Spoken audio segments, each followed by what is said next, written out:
Oh, the farmers' markets. They have a charm of their very own.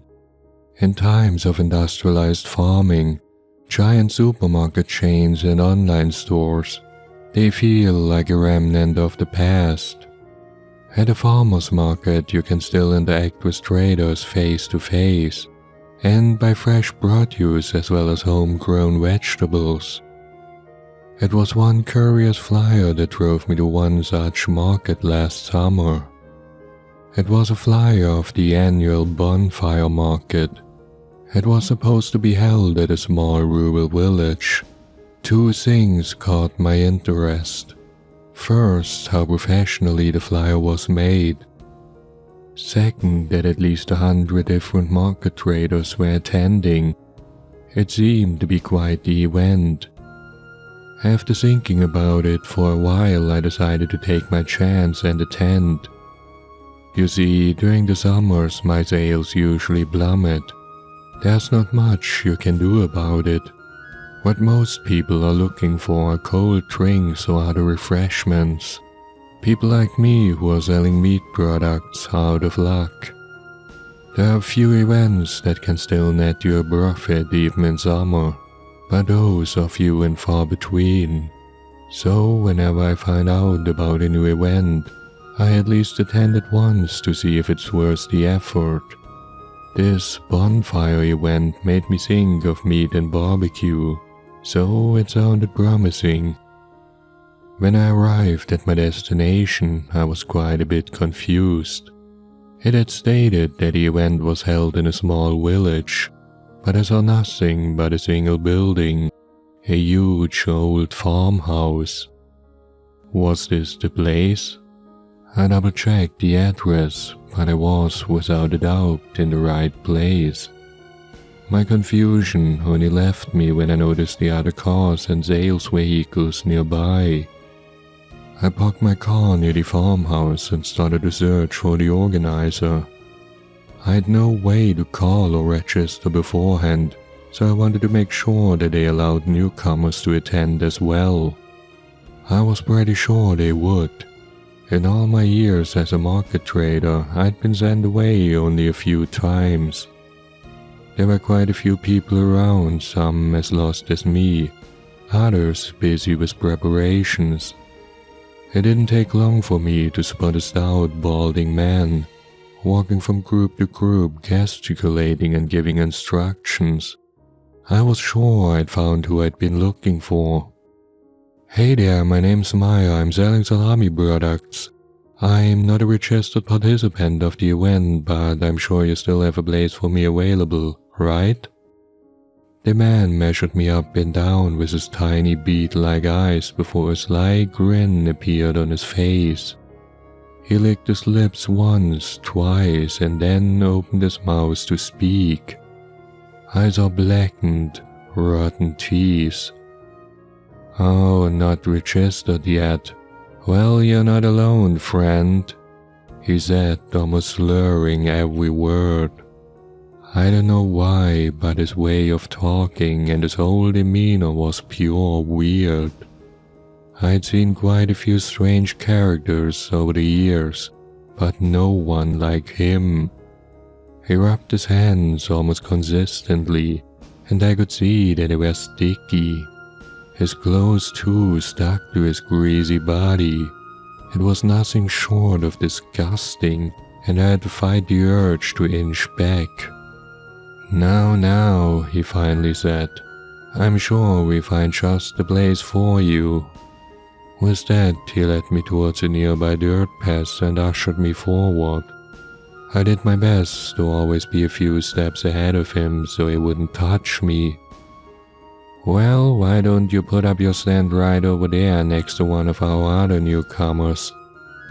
He pointed at another man who was busy setting up a market stand a bit further down the path. Okay, thanks. What about the car? Do you have a designated parking area or something?" For a moment the man looked a bit puzzled, as if he didn't understand my question. Then he shrugged. "Should be fine if you park it next to the market stand. He answered disinterested before walking away. For a moment I looked after the guy, shuddering as the image of his disgusting teeth and greasy skin popped back into my mind.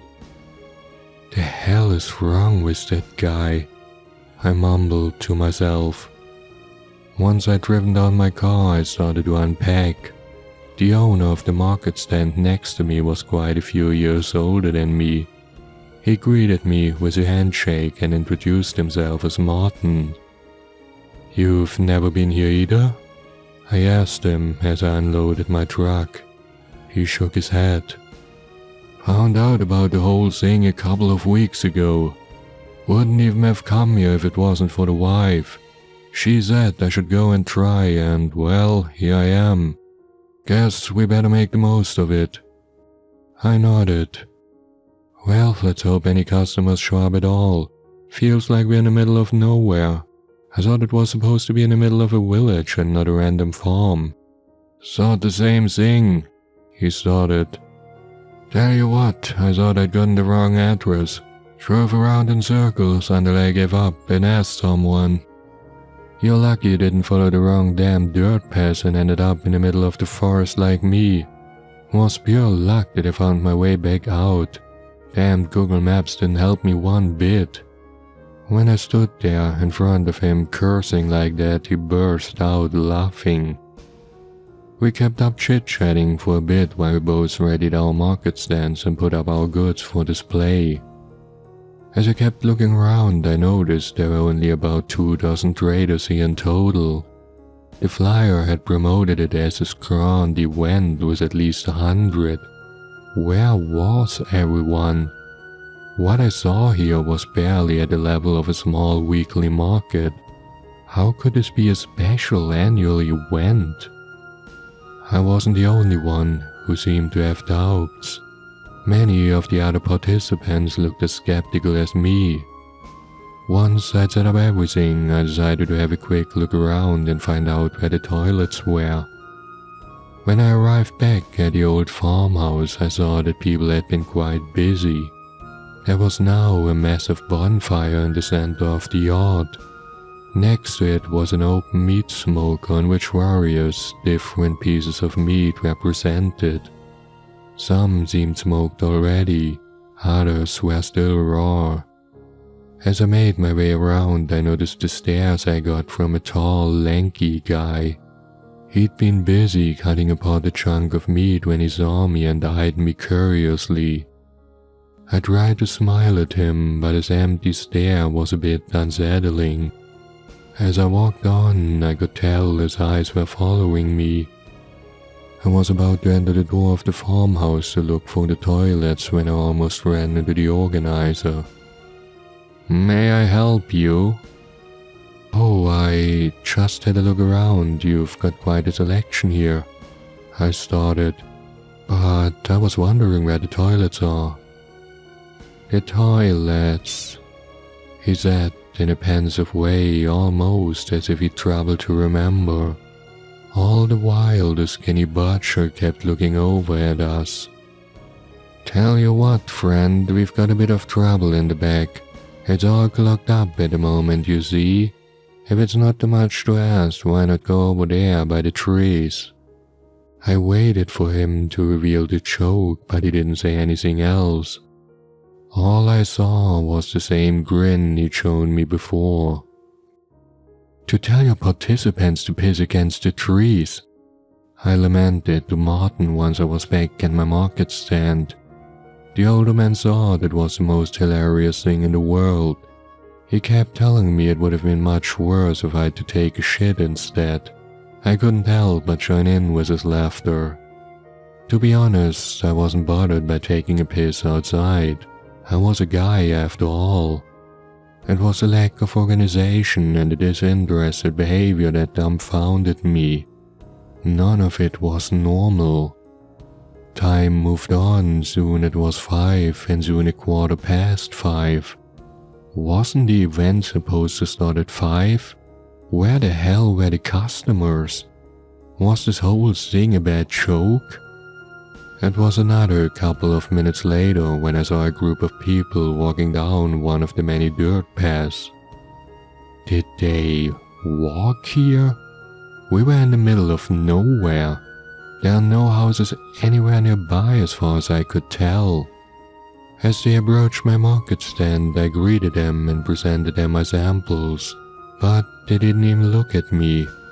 It wasn't just my stand though, they ignored all of them. Instead, they made their way straight to the farmhouse and soon vanished out of sight. They sure have great customers here. Martin choked next to me. As the hours ticked away, a few more groups arrived, but they all went straight for the farmhouse. We got a few stares, but that was about it. I saw that one of the other traders was about to start packing things up. Within moments, the stout organizer was next to him, bleeding with him. Things only really get started when the bonfire's lighted, my good friend. Most people won't arrive before the sun set. Come, stay a bit longer. I promise you won't regret it. From my market stand, I watched the spectacle and listened. I sighed and took a look at my phone. Sunset was in about an hour. Might as well wait a bit longer. As the sun slowly set, the whole place seemed to become completely engulfed in darkness. There were no street lights or floodlights around. The only sources of light I could see were the few market traders who'd brought their own. This twilight created the illusion that the whole place was shrouded in darkness. It felt almost as if this entire area was now isolated from the rest of the world. Because of this, the arrival of new people came almost as a surprise. The organizer seemed to have told the truth. Things only got going now that it was dark. Before it had only been a handful of people who trickled in. Now dozens, if not hundreds, arrived. As I stared at these groups, I thought I saw a few weird things here and there. A few times I got glimpses of shrouded, hunched-over figures. In the dark, it was almost impossible to make out how tall they were. For a moment, I saw the outlines below their shrouds were shifting. It wasn't only these figures that were a bit strange. The people in general seemed to be a bit different. Their faces, their demeanor, almost everything made them appear as if they were inbred. It was almost as if they were a step lower on the ladder of evolution, as bad as it sounds. After a while I shook my head. It must be the lights which were playing tricks on me. Hell, I'd been to a ton of village fairs and markets, and to be honest, people in rural areas are always a bit different. Not that I ever minded it, they were still friendly and jolly people. Here things felt different. I don't know what it was, but the atmosphere felt strange. It was almost as if there was an odor of insecurity in the air. As if you know that all those people here were just pretending. What it was they were pretending though, I couldn't say. My thoughts were interrupted by a noise coming from the farmhouse. Moments later I saw a light erupted from the yard in front of it. They must have lighted a bonfire.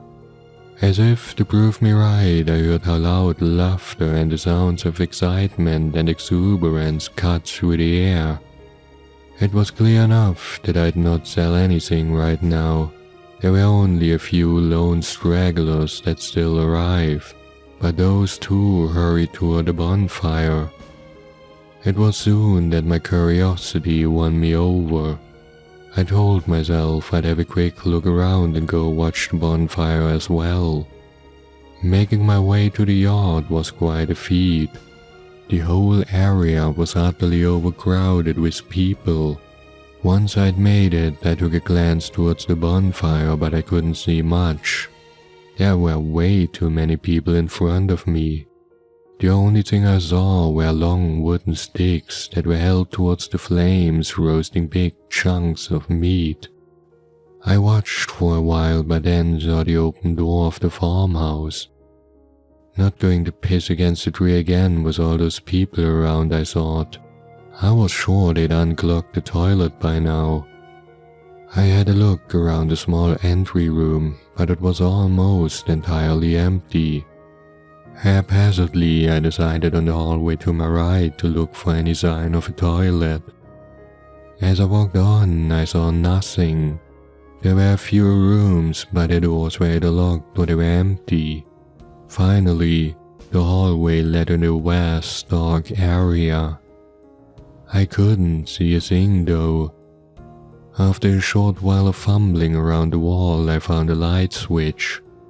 The moment I hit it, I realized that I was in a storage room for meat. All around me, carcasses dangled from meat hooks. The smell of flesh was almost suffocating. I was about to turn around and leave the room when my eyes focused on something that shot ice through my veins. There, right at the back, dangling from a huge meat hook, was without a doubt the human torso. I saw the bloodied neck, the shoulders, as well as the stumps where the legs would have been. I stood there, telling myself this must be a joke. It was abrupt to see other kids or play trick on trespassers who snuck in here. There was no way this could be real. I looked through the room to convince myself. It was clear that all the other pieces of meat in here were animal carcasses, right? They were not. There was another torso to my left, a lower body at the far right, and a bit down the road dangled a lonely leg.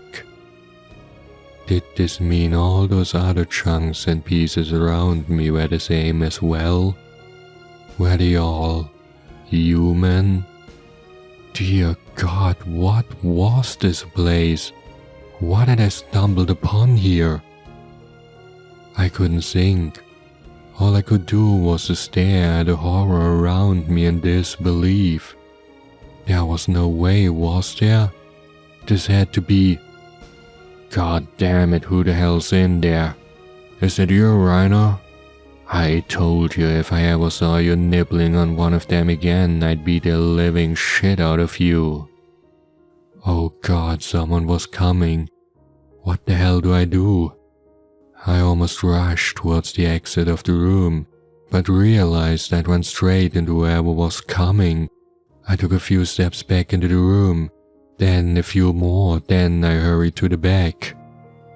I couldn't see any other exit, no doors, no windows, nothing. I had to hide, but where could I even hide? Right then I saw an old metal cabinet. Within moments I ripped at the doors and thank God when they opened. I was inside in a second and closed them behind me again. It didn't take long for someone to step into the room. From the small slit between the doors I could see who it was. The skinny butcher who'd measured me up before. "Oh, where the hell are you?" he asked with not just a bit of malice in his voice. As he looked around and scanned the room, I didn't dare move. I didn't even dare to breathe, afraid he'd hear me. I felt like an animal in front of a headlight. Like prey in front of a predator. The empty eyes of the guy wandered from carcass to carcass as he slowly started to step into the room. "Oh God, please don't let him notice me," I prayed. "Please don't let him notice me." I repeated this over and over in my head. Then a new thought popped into my mind. Did he know I was here? He stepped further and further into the room, pushing the meat, no, the bodies aside as he did. With each step he got closer to the cabinet. Any moment now, I thought. Any moment now. I almost screamed out, almost jumped from the cabinet in blind panic when I was saved by a boy. He suddenly stumbled into the room. The skinny butcher jerked around, walked towards him, and slapped him across the face. "Didn't I tell you to turn the damned light off in here? What are you even doing back here? If you did grab a bite again, I dare you." "But I did," the boy started. He didn't get to finish what he was going to say because the organizer's booming voice was heard from the hallway. "What's the holdup? We need another one, quickly. A woman this time." "Right away," the skinny butcher answered. "Get this one over there." He yelled at the boy, and when he didn't move right away, he slapped him again. Still sitting in the cabinet, I watched as the boy took down part of a female body and carried it out of the room. The skinny butcher stayed for a bit longer. He looked over the bodies, counting them. "Not too many left, guess it's time for the main event soon." With that, he turned off the lights and left the room. I can't say how long I sat inside the cabinet. I was shaking, shivering, and trying my hardest not to hyperventilate. Any moment now, I thought, the lights would turn back on and I'd see the butcher's face right in front of the cabinet. Or this stout organizer would drag me from it with his greasy hands and sink his black, rotten teeth into my flesh. For long minutes, I fought to keep the fear at bay and to keep myself from panicking. Only once I'd calmed down and had made sure no one was around did I dare open the doors of the cabinet.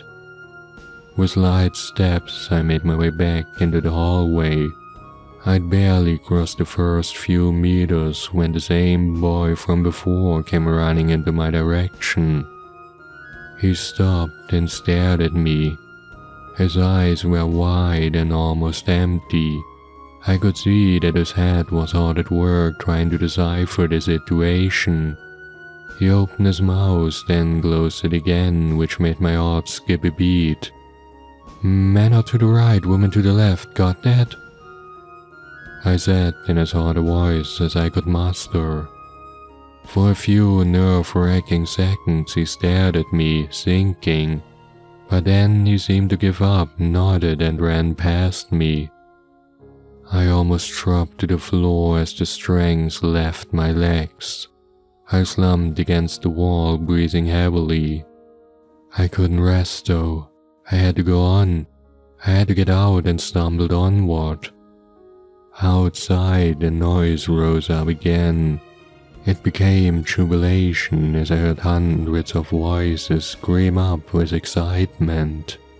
It turned into a wild cacophony before the sounds of utter chaos erupted from outside. I was back in the entry room. I took one step towards the door, but they'd see me, wouldn't they? No way I could risk that. Instead, I stormed down the other hallway. There had to be a different way out. I went for the first door I saw, but it was locked. The next one I tried led me into a room that was trashed and almost entirely covered in blood. I almost vomited at the sight.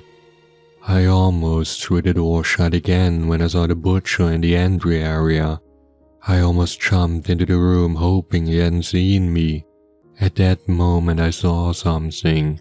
Lying on the floor in the room was an old, dirty jute shroud. The same type those shrouded figures wore. I had no idea if it would even work, but there wasn't anything else I could do. I picked it up and quickly shrouded myself into it, hoping I could trick them and get out of there. "Who's over there? I dare you, Rhino, if you're fooling around again, He broke up when he saw me. His face distorted for a moment and he inched back a step. "Oh, I didn't. It's served outside. There's nothing in here anymore," he said in an almost scared tone of voice. I didn't say anything. Instead, I pulled the jute shroud as close around me and hurried outside. I stopped in my tracks when I actually saw the horror that was going on. I'd seen the bodies, sure. I'd heard the organizer call out. I knew what must be going on, yet seeing it for real was different. I saw the wide eyes and open mouths of the visitors. I saw how they stared at the body parts and chunks of meat roasting on the long wooden sticks. Human body parts, human meat. The bright fire revealed the true nature of their faces. I'd thought of them as inbred, but they couldn't possibly be human. Their mouths were too wide, their faces too different. Those people, no. Those creatures, they were something entirely different. They pushed against each other, reached out into the flames to get the glistering pieces of meat. I felt nauseous watching as they gorged themselves on human flesh. They smiled in ecstasy as grease and blood ran down their misshapen mouths and faces. Some looked more like humans, while others were caricatures. They had long mouths with giant teeth and swallowed arms and legs whole. A few were small as children, and yet others reminded me of beings from myths and folklore. Worse though, were the things hidden under the shrouds. Only once did I catch a glimpse of one of them. I saw a disgusting, leathery face with a beak instead of a mouth. Just for a short moment did the one eye of the creature focus on me, before I turned back to the chunk of meat it was holding. I had to get away from here. It was only a matter of time before I'd get noticed. As best as I could, I made my way through the cannibalistic monstrosities around me. I squinted my eyes to not see what was going on and focused only on the edge of the crowd. That's where I had to go. That's what I had to reach. Each step was worse than the one before. It meant pushing on against nightmarish creatures and new surges of terror. I desperately held on to the shroud which had been ripped away almost twice. I ebbed forward step by step, but as I reached the edge of the crowd, I realized that the nightmare wasn't over. Guess it's time for the main event soon. That's what the butcher had said. As I saw the area around the farmhouse, I knew what the main event must have been. It had been us, the traders. As I looked on, I saw the remains of the market stands and sales vehicles. The whole area must have been overrun by the frenzied mob due to their thirst for human flesh. The air was heavy with a stench that I wouldn't dare to describe. For a moment I couldn't fight the urge to vomit. Then I forced my body to move on. Here and there I saw stragglers, creatures feeding on the few pieces that remained of the market traders. I heard screams from nearby, proof that someone else must still be alive. I didn't dare to look. It wasn't long before I found the remains of my market stand. My breath was ragged, coming out in hard intervals as I dragged myself towards my car. It looked as if it was still undamaged. I prayed that I was right. I prayed. A quick look around revealed there were only a few creatures around. They were searching through the nearby meadow, most likely for the one market trader that hadn't been around. Me. Finally, I reached the car. With one swift motion, I hit the key to unlock the door, ripped it open and jumped inside. It took me only a moment to start it, but had already been noticed. The first of the creatures rushed towards the car and hit the door right when I locked it. In berserk fury, the thing beat down at it. There was the heavy creak of metal before the glass window exploded into 1,000 pieces. I hit the gas, but for a moment the car didn't move. Then the monstrosity outside had to let go. I was accelerating the car and sped down the dirt path. I was past the remains of the market stands. Then I was at the farmhouse, then past it. I was about to thank God for having made it, when I saw something standing next to the road ahead. It was one of the shrouded figures. Within a moment the shroud flew up into the air. I heard a blood-curdling scream of rage and fury. Before I closed my eyes and hit the gas, I saw it. I saw the nightmarish truth of what lay hidden under these shrouds. It was a giant, hulking mixture of human, bird and something else. There were too many limbs, there was scarred, bulging flesh and feathers. Eyes closed and high on adrenaline, I floored the gas. I heard the scratching of claws, the tearing of metal, and for a moment I was sure that was it, that the thing had caught me in its grasp. But I wasn't stopped. The car rushed on and I heard the thing rage behind me. I didn't dare look back. I didn't look back for as long as I drove on. It was long past midnight when I finally dared to stop the car. Via the navigation system, I made it to a nearby petrol station. It was from there that I called the police and reported the whole incident. I am not sure what I've told them that night. I must have been a nervous wreck babbling and yelling about cannibalistic murders. I can't remember for how long they questioned me. When they finally went to check on the farmhouse, they found it completely abandoned. Nothing was there. No people, no cars, no market stands, nothing. Worst of all, no proof that anything had happened. For the past half year, I've seen a shrink. He's been trying hard to convince me that my story can't be true. What I thought I saw that night hadn't been real.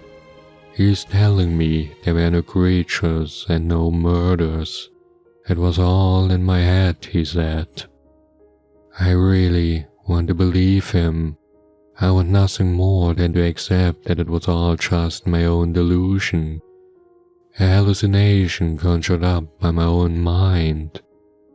I can't anymore though. Now that the new year started, I finally decided to attend markets again. It was just yesterday that I saw a stout, balding man who was giving out flyers. The moment his small bead-like eyes focused on me, I knew who he was. The moment he gave me a sly grin and revealed his blackened, rotten teeth, I knew he'd recognized me as well.